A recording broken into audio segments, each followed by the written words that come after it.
even better. And there we go. I've pressed the record button and here we are. We are on Wednesday. It is another Humanizing Transformation, exploring the world of modern mindset theory on Wednesday together, which is brilliant. And what do I want to do today? What I wanted to do today was I wanted to talk to you about how do we push forward from projects and programs that are start point, A B point programs and initiatives, the people movements, getting that groundswell going. That's really what I wanted to talk to you about today. And this is something that we are revisiting as well as a global community of practice in the Dilyn Way as well. So clearly, let's just begin this whole thing with a health warning, right? Clearly, we're not going to start and finish this whole agenda item today because it's massive, right? So all I'm going to do is this poke and prod, and I just want to, you know, just kind of open up some curiosity for everybody to see whether there are any areas that you might want to explore, to see whether there is anything that I say that intuitively connects with you. So that's really what today is all about, because it is a pretty vast subject. So as always, I start with a lovely little quote, and today I start with a quote that is a little bit philosophical from Alfred Adler. I kind of love it. Trust only moments. Life happens at the level of events, not of words. Trust only the moment. And I think there's a really, really strong, powerful message in there for us all as practitioners and leaders of change and transformation. It doesn't matter how simple or how complex it is, there is a human involved. And when there are humans involved, it's really for us to think about how we can see anything that is a linear path, technology, structure, anything like that. How can we see it as a movement of shift in a human perspective? And that is cognitively as well as emotionally. So seeing a full human, and I love this quote. So that's a great one to start. If we're talking about from projects to movements, really what we're talking about is the beautiful leadership lessons from the dancing guy. And if we haven't seen this video, I have popped it here in the slides that you can all view on Catch Up, but it's brilliant because how do we create a movement? We create a movement by finding and giving courage to that first mover, but it's not the first mover that creates the movement, and neither is it the second. It's actually the first, second and third together, and it's all about creating that initial critical mass, and that's something really important for us all to consider. So and I can see from Lorraine that you love that video, and so do I. As I say, we don't have time to watch it today, but it's there in the slides that I'm going to be sharing with everybody, which is absolutely fantastic. Before we start thinking about what are some of the techniques to shift us from projects to people movements, there is a caveat. We do have to think about strategy and design. And whilst this isn't a strategic or design focused session, I want to talk about specific techniques today. I do need to just set the scene, and that's really important. So just from a strategic perspective and a design perspective, a couple of things just to give us a little bit of boundary within which today's conversation can form. So the first thing for me really is just to look at what we need to be thinking about from a strategic perspective. And it's 3-lane approach and 20/80 rule. So the 3-lane approach is essentially any change or transformation that we're embarking on really ought to be in equal measure focused not just on the end user, but focused equally on the leaders, which is what we call the top down, the practitioners, ourselves, and everybody else who is practicing some element of change within their daily practice, and then that bottom up groundswell. We need all three of those things. And the reason why we need that is there's 3 ingredients that we need strategically. We need trust, which comes from leadership, top down. We need meaning, which comes from the practitioners in their daily roles. And we also need that permission to be given to everybody that they have permission to act. So it's really important for us to understand strategically this 3-lane approach.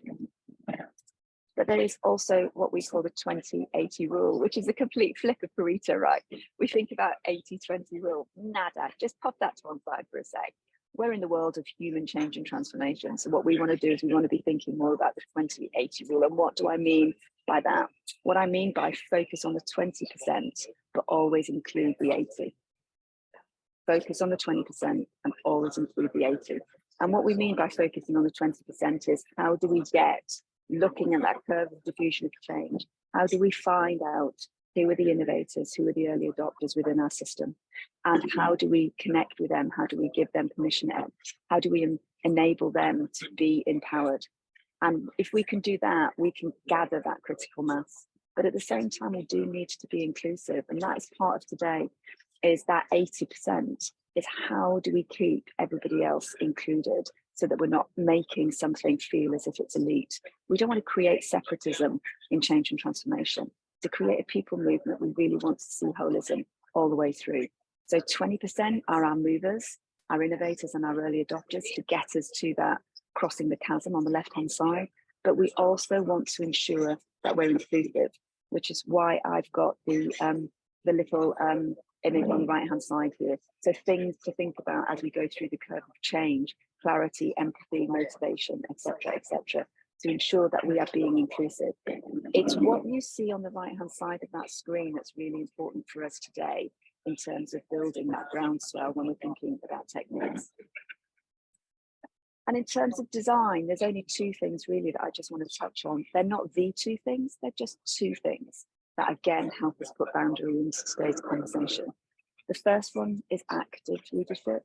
So whilst the threefold approach gives us a prioritization of leadership, this is about how do we create active participatory leadership.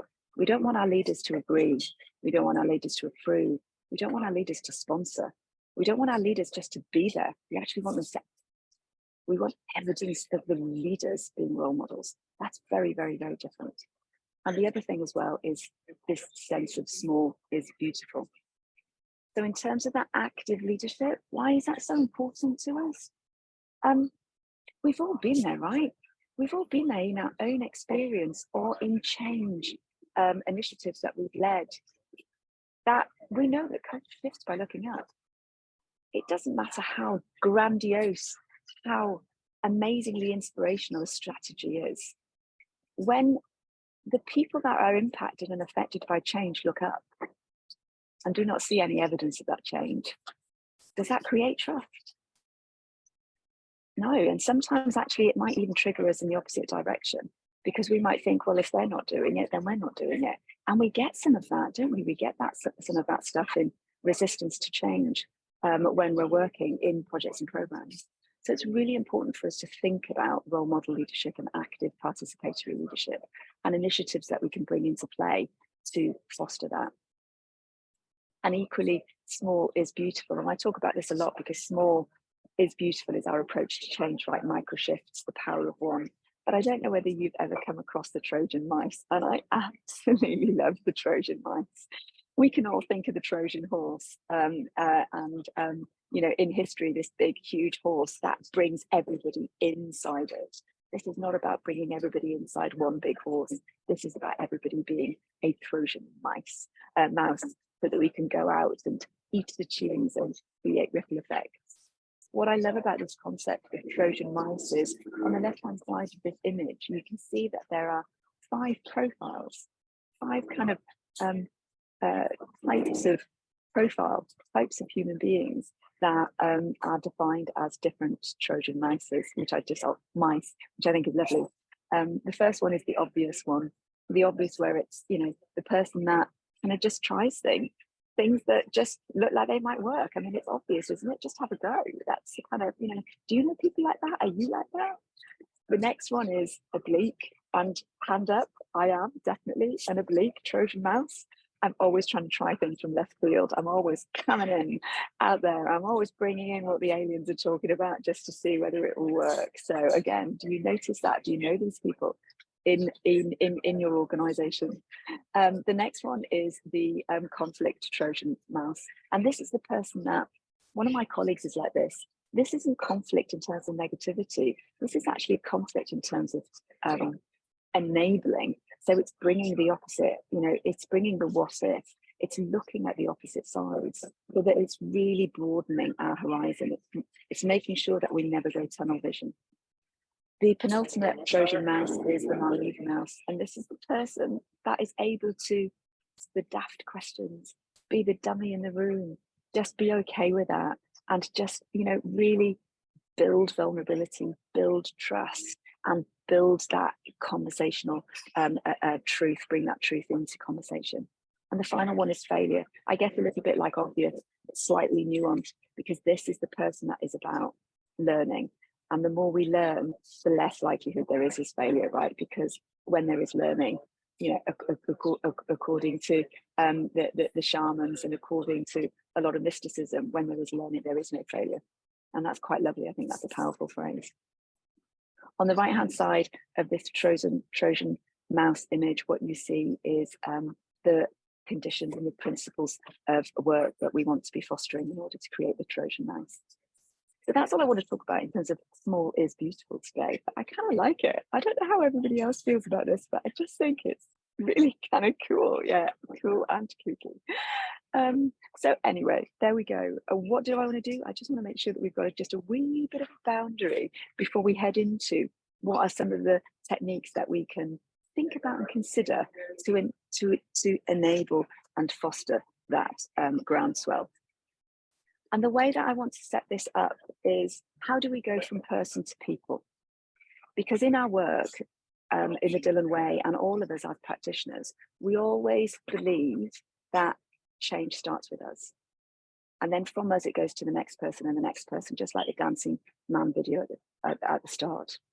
And how we work on our own practice in the Dilyn Way is through three main techniques. The first one is to build awareness of what we call personal triggers. The second one is to build on the half of our practice, which is unconscious, and we work on habits. And then the other half of our practice, which is conscious thinking and decision making, which is where we work on what we call the 1% power up. And all we're doing here is just shifting those techniques into a systems view. That's what we're doing. And this is what that looks like. So the personal trigger become what we call trigger events. Personal habits become keystone and system habits. And then what we call the daily 1% power up becomes discrete and open experiences. And the discrete and open experiences are really important, because these allow us to work in the open, to give voice and visibility of change and transformation. So it's that inclusive piece earlier on, not wanting and pushing everybody to be on board, but just allowing and giving an invitation openly for people to engage. And that's really important, that invitation to engage. Before I talk to trigger events, the first one, what I want to do is I just want to make sure that everybody is aware of what we mean by trigger. So essentially, before any of us make a decision to act, there is a neural pathway. There's a neural pathway within our brain. And that neural pathway is a single pathway that comes to a stop point. And that stop point is where our conscious brain is able to make a decision. And that decision will come from belief, will come from emotion, will come from values, our experience, lots of different things. But it is a moment of choice. And a lot of the time, we don't recognize that moment of choice, and we tend to just follow the neural pathway one way or another. What we're trying to do with our triggers is notice the trigger, and then what we're able to do is stop, call the moment, and then reframe anything that doesn't serve us into something that serves us. So that's what we mean by a trigger. And the trigger events at a systemic level actually come from the social movement and the global justice movement. So if you think about social impact, if you think about some of the theories around social impact and social change and community change and global justice movements and all of the theories around that, that's really where the concept of trigger events comes from. And it's a beautiful, beautiful, beautiful concept, and something that really works well in the world of corporate change and transformation. So let's have a look at what some of them might be. They're always one-off events. They should have mass visibility, and they should have really strong personal impact. More than anything, we want this trigger event to give the invitation to people to trigger towards positive, to trigger everybody into a direction directional behavior towards a moonshot, directional behavior towards purpose, directional behavior towards who we are becoming, directional behavior towards the vision of the strategy. So that's what a trigger event is. And as I say, usually more often than not, one-off events. We've got some examples here for you as well. So the first one is an event that we deliver for leaders, which is transformation for non-transformational leaders. That should be an invitation for all managers and leaders to engage in this concept of what does transformation mean for me. And then we also have belief statements. And belief statements are really interesting because if we've got a moonshot, if we've got a vision and a strategy for transformational change, if we work with leaders to create belief statements, we can create a trigger event where those leaders become Trojan horses and go out and create trigger events around belief statements. They take a belief statement from the vision and they hold ownership of one belief statement, not the whole vision, not the whole moonshot, not the whole transformation, but just one belief statement that they connect to and they pledge to, and create something out of that and go forth and be a Trojan mouse. Something that is a really obvious trigger event and has brilliant mass appeal and potential impact is something as simple as leaders opening up their calendars. And this has worked for me in transformation, especially in public sector, where I've worked with transformational teams. And one of the things that we're trying to do is build trust and openness and transparency, that there is a way we do things around here, which is leadership calendars are closed. Now, a trigger event can be for the leaders to agree to open up their calendars. And that is a big trigger event because that shows a sign of trust, that shows a sign of transparency out into the organization, which can be a positive trigger around transparency, which I think is a really, really cool thing. Something as simple as summer hours is also another potential trigger event. I don't know whether any of you heard of summer hours, but this is something that was introduced to me when I worked at Disney about 15 years ago. And it was when this whole kind of movement around well-being and psychological safety was starting to become an agenda item in the corporate environment. And our organization was taking that really, really seriously. And the HR department came up with an idea of closing down within the summer on a Friday afternoon between 1 and 3 o'clock, if appropriate, and giving everybody the invitation to go home or to clock off work if they feel that they have achieved everything that they had for the week. So it was by invitation, had mass visibility and really, really strong personal impact for people. And it was a really strong positive trigger towards looking after yourself. You're looking after your own well-being in order for you to think about work-life balance. Really, really simple, but a great trigger event. And of course, something that you may have actually used yourself is the team manifesto. So just building a team manifesto is something that can be a positive trigger event for your team. So just different things here, and just thinking about different ways of coming up with usually one-off mass visibility, potential impact to trigger positively or directionally towards some of the behaviours that create a sense of identity shift that we've got within the moonshot and vision for transformation. So that's a trigger event. The next elements I want to talk about are the keystone habit and system habits. And the keystone habit and system habits are similar, but not the same. So a keystone habit is essentially what you see here. So it is what you see here is an image of an archway, and it's made out of stone. And that stone in the center there that you see is different to all the rest is called the keystone. And what does it do? It allows everything else to hang off it. And that's the key about a keystone habit. It is a small positive habit that when performed regularly, organically creates a chain reaction of other positive habits, which I think is amazing. So what we can do is we can think of examples of keystone habits, both in terms of our personal career and our professional career. So examples of keystone habits here, what we've got exercise is a great one for you to introduce keystone habits, either in your own life or to explain keystone habits to others. You think about starting to run. When you start running as a habit, start exercising as a habit, what you might notice over time is that you start eating differently, and you start dressing differently. You start feeling more confident about yourself, and you start speaking louder. You start engaging more at meetings, at work, and so on and so forth. So these are all little organic keystones, that habits that happen from that single keystone.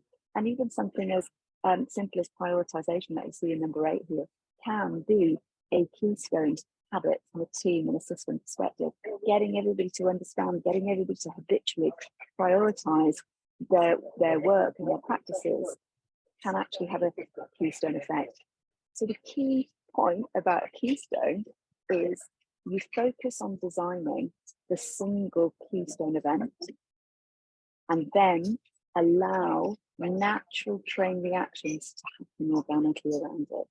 And what's interesting about keystone habits is this: your keystone habits from a single keystone habit that we have common between us, the chain reaction of keystone habits that you might have will be different to mine.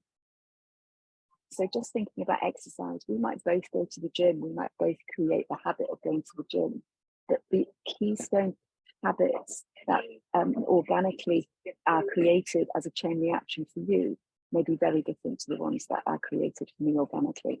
So personally, the keystone habits that organically ripple out as a result of the core keystone habit that we've designed are going to be personal to us. So that's the keystone habit. And then what we have is we have the system habit. And the system habit is a little bit trickier to get our head around. But essentially what this means is, if we're working on a change or transformation program that we know crosses over boundaries of teams, and the boundaries of teams might be in different departments, or the boundaries of teams might be between an internal employee and an external customer, or anything in between, suppliers or partners, etc., etc. What we're looking for is we're looking for audiences. We're looking for people that cross the boundary horizontally in the value chain of the transformation that we're working on, or the change that we're working on. And here, what we want to do is we want to hone in on some of the identity shifts and some of the behavioral shifts, not just in the obvious place of change that we might be working on, but the other audiences. So thinking about the system chain, thinking about the other audiences. And what I've got here is a very simple example to explain that. So we've got an IT department, for example, that might be transforming their help desk. So they might be bringing in a new piece of technology that is going to automate some elements, maybe some basic transactional elements in the help desk. So what that might mean is that the help desk workers themselves will be able to work on more complex problems and to be more solutions driven in the calls that they take. They'll be able to spend more time on solutions and more time working with an individual on more complex problems, because the virtual assistant or the automation is filtering out and dealing with the transactional problems. So that's great. So we could think about habits and work with the customer service team themselves. But thinking horizontally, we also know that there might be a behavioural impact on maybe the people that call into the help desk. And that might be, if you're a university, that might be the students and the academics. If you're thinking about an internal corporate IT desk, it might be some of the workers in different departments or the field workers, etc. So we might want to think about what are the habits that we could identify and start working across the chain, and then starting to look at system habits, so that we work with organizational design, we work with change managers and project managers across the system to think about the chain reaction of all of these habits, so the habits can connect and people can work across these habits. And that's what we mean by the system habit. And then finally, for today, what I want to talk about is discrete to open experiences. And this is really important, because these are the experiences that we can run regularly within our system, but in an open environment eventually, that are by invitation only to everybody. So it's not that everybody has to come and join in, but they know that they're happening and they can join in if they want. And this really helps that ripple effect that we saw at the beginning with that dancing man. This really helps the early adopters and the innovators cross that chasm. Really important point. Sometimes, however, what we might recognize is that when we're thinking about some of these experiences and designing some of these experiences, that there might be a little bit of sensitivity. And if there is sensitivity, that there's no reason why we can't start with a discrete experience, as long as we have an intention for that experience to broaden out eventually out into the open. So some discrete experiences might be what you see here. Maybe it might be what we call powering up. So it's a 1%, a daily power up. So how are we as a team powering up our day by 1%? That might be something that the team might feel a little bit, not that they have the full confidence to actually really do that in the open. You might feel that the organization might not be ready for that quite yet. So we might want to take a team to do it discreetly and build the confidence, and then they can champion it out. And there's other things like working out loud for a lot of organizations that love the idea of working in the open and working out loud, feel that it might be better to begin with to have discrete groups to work out loud, to build the confidence, to build, some of the ideas and some of the practices that work for that system with themselves, to, learn to remove failure before that goes out into the wide open. So just think to yourselves, think about the reality of the system that you're working with, be sensitive to the humans within your system, and think about whether discrete might be best before you go into the open. And then when we are in the open, just have some sense of regularity. And what you see on the right-hand side here are some of the things that we already do with our customers on a regular basis in the open. We have lunch, learn and lead sessions, or brown bag sessions that you might call. We have open masterclasses about key topics that are specific to certain behavioural and identity areas that you've identified that are part of your shift in change and transformation. Story sharing, working out loud. Also, I've popped in here because sometimes there might be enough psychological safety and transparency within your organization that you can go straight into the open with working out loud. And I've seen that with a few agencies that I've worked with in the past. They've been able to go, straight into the open with some of these techniques.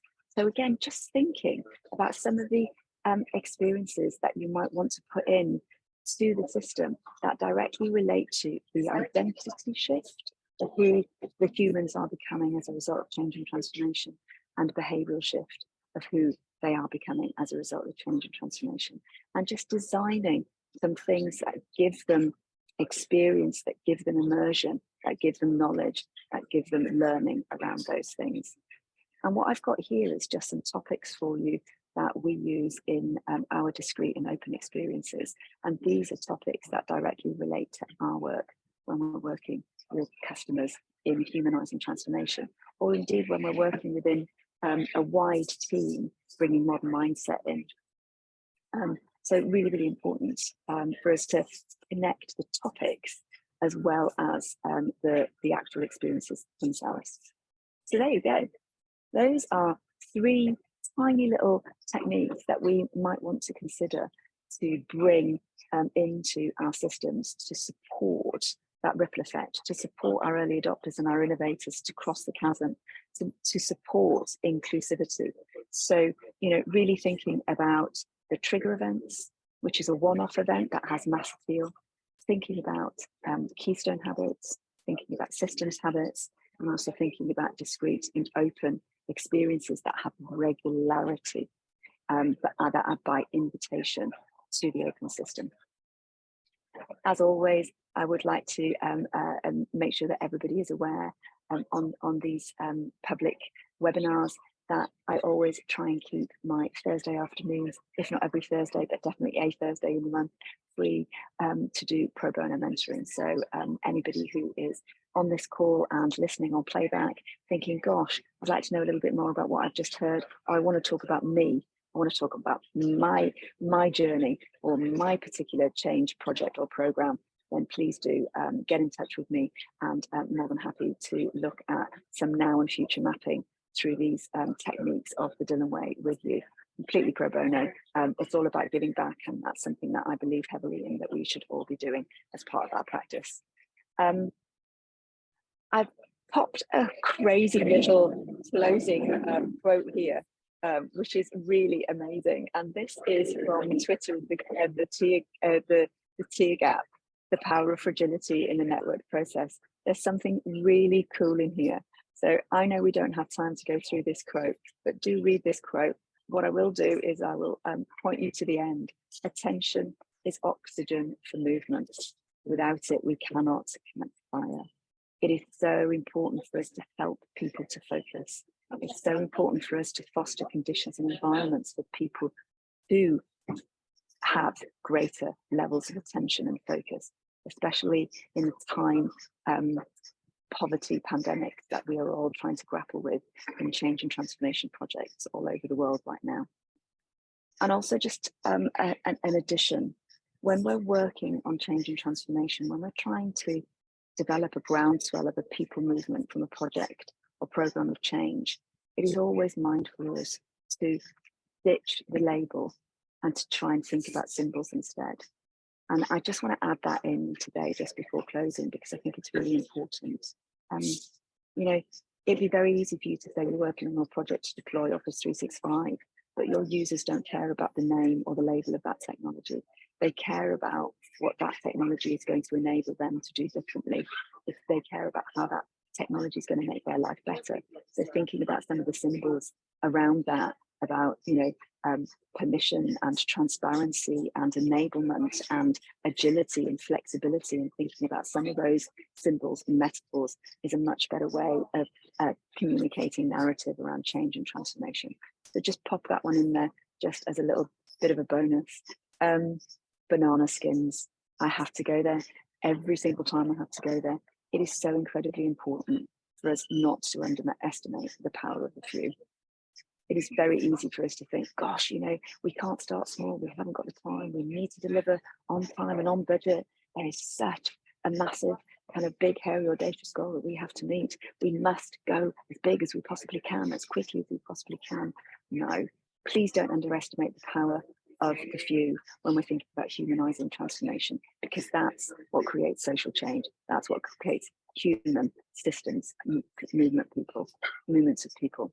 And also not to lose our patience, to keep patient about that power of the few, because you will get there as long as we're designing, fostering the right containers for people to be enabled and not constrained. And that, my goodness, brings us to the end of today's session.